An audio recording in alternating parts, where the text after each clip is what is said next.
7/2026 ಮುದ್ದೇಬಿಹಾಳ ಪಟ್ಟಣದಲ್ಲಿ ನೂತನ ಜಿಲ್ಲಾಧ್ಯಕ್ಷರ ಪದಾಧಿಕಾರಿಗಳ ಆಯ್ಕೆ ರಾಜ್ಯ ಸಂಘಟನಾ ಕಾರ್ಯದರ್ಶಿ ಮಹೇಂದ್ರ ತಿಮ್ಮಾನಿ ಅವರ ನೇತೃತ್ವದಲ್ಲಿ ಚುನಾವಣೆ ನಡೆದಿದ್ದು, ಆ ಸಭೆಯಲ್ಲಿ ಅವಿರೋಧವಾಗಿ ಆಯ್ಕೆಯಾಗಿ ನನ್ನನ್ನು ಭೀಮಾಶಂಕರ ಕಾಂಬ್ಳೆಯನ್ನು ಆಯ್ಕೆ ಮಾಡಿರುತ್ತದೆ ಮತ್ತು ನಮ್ಮ ರಾಜ್ಯಾಧ್ಯಕ್ಷರು ಆದೇಶವನ್ನು ಹೊರಡಿಸಿರುತ್ತಾರೆ.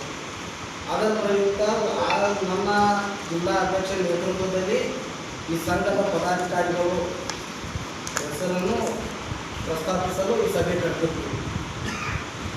ಈ ನನ್ನ ಜಿಲ್ಲಾ ಕಮಿಟಿ ಹಾಗೂ ನಮ್ಮ ಪೌರ ನೌಕರರ ಜಿಲ್ಲೆಯ ವಿವರ ಹೀಗಿದೆ.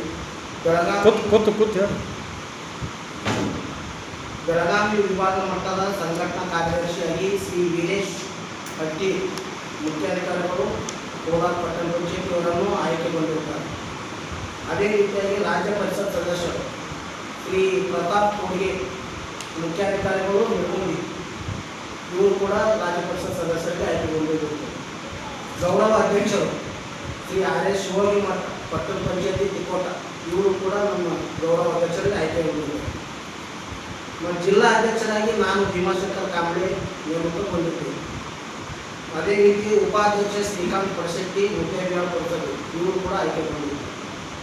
ಮತ್ತು ಪ್ರಧಾನ ಕಾರ್ಯದರ್ಶಿ ಶ್ರೀ ಪ್ರವೀಣ್ ಸೋನಾರ್, ಕಚೇರಿ ವ್ಯವಸ್ಥಾಪಕರು, ಇಂಡಿ ಪುರಸಭೆ, ಇವರು ಪ್ರಧಾನ ಕಾರ್ಯದರ್ಶಿ.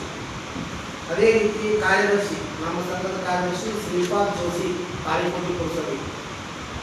ಮತ್ತು ಸಂಘಟನಾ ಕಾರ್ಯದರ್ಶಿಗಳು ಅಶೋಕ್ ಗಾಯಕ್ವಾಡ್, ಕಾಗವಾಡ, ನಿಡಗುಂದಿ ಪಿಪಿ.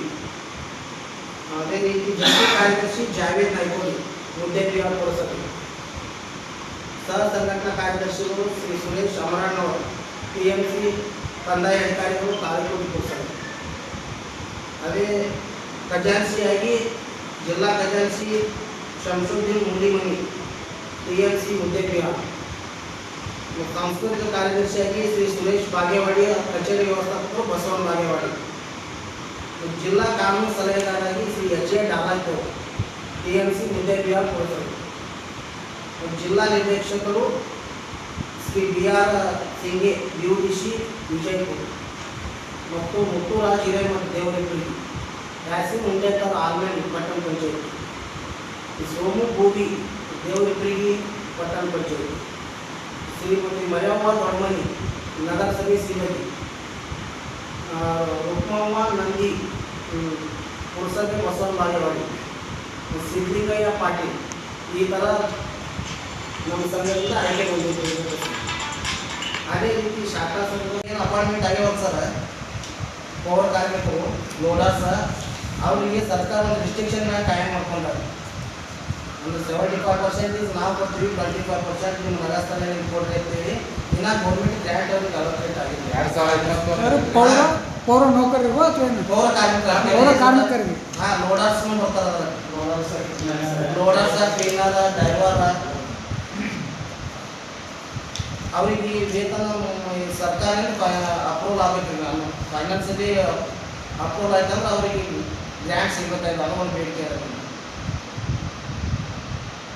ಮತ್ತು ಇನ್ನೂ ದಿನಗೂಲಿ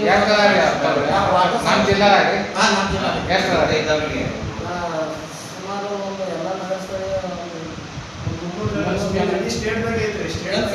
ನಮ್ಮ ಜಿಲ್ಲಾ ಪೌರ ನೌಕರರು ಅಧಿಕೃತ ಆಗಬೇಕಾಗಿದೆ.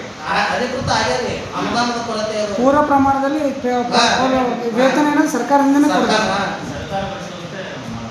ಪೂರ್ಣ ಪ್ರಮಾಣದ ವೇತನ ಮಾಡಾಕತ್ತಿಲ್ಲ. ಮತ್ತು ಈಗ ಇವ್ರು ವಾಟರ್ ಸಪ್ಲೈದವ್ರು ಅದಾರ, ಅವರಿಗೆ ಕಾಯ ಮಳೆ ಮಾಡಬೇಕು ಅಂತೇಳಿ ಈ ಥರ ನೇರ ಪಾವತಿ ಅದು ಬೇಡಿಕೆ ಅದ. ನಮ್ಮ ಡ್ರೈವರ್ಗಳು, ಕ್ಲೀನರ್ಗಳು, ಸರಿ ಅಪಾಯಿಂಟಾದ್ರು ಎಲ್ಲ ವಾಟರ್ಗಳನ್ನ ಇದು ಬೇರೆ. ಮತ್ತು ಬೇರೆ ಇದು ಬರೀ ಪೌರ ನೌಕರದು. ಇವ್ರಿಗೇನಂದ್ರೆ ವೇತನ ಸರಿ ಇದಾಗಿಲ್ಲ. ನೌಕರರು ಪೂರ್ಣ ಪ್ರಮಾಣದ ವೇತನ ಇಲ್ಲ. ಪೂರ್ಣ ಪ್ರಮಾಣ ಟೋಟಲ್ ಪಗಾರ ಇಲ್ಲ. ಔಟ್ಸೋರ್ಸ್ ತೊಗೊಂಡಾರೆ ನಮಗೆ. ವಾಟರ್ ಸಪ್ಲೈ ಆಗಲಿ, PK ಆಗಲಿ, ಡ್ರೈವರ್ ಆಗಲಿ, ಕ್ಲೀನರ್ ಆಗಲಿ. ಹೀಗಾಗಿ ನಾವು ಒಂದು ಇವೆಂಟಿಗೆ TPಗೆ ಸಿಬ್ಬಂದಿ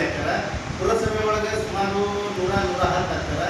ನಗರಸಭೆ 100, 160 ಆಗ್ತಾರೆ. ಈ ರೀತಿ ಕೌಂಟ್ ಮಾಡಿ ನಮ್ಗೆ ನಾವು ಕರೆಕ್ಟ್ ಆಗಿ ಸಂಖ್ಯೆ ಕೊಡ್ತೀವಿ. ಒಂದು 10% ನಿಮಗೆಲ್ಲನೂ ಅಂದ್ರೆ ಏನಾಗಿದೆ ಸರ್, ಇತ್ತೀಚೆಗೆ ಕೆಲವು ಸಂಘಟನೆಗಳೊಳಗೆ ಕೆಲವು ಸಂಘಗಳೊಳಗೆ ಡಾಟಾ ವಿಚಾರದೊಳಗೆ ಕಡಿಮೆ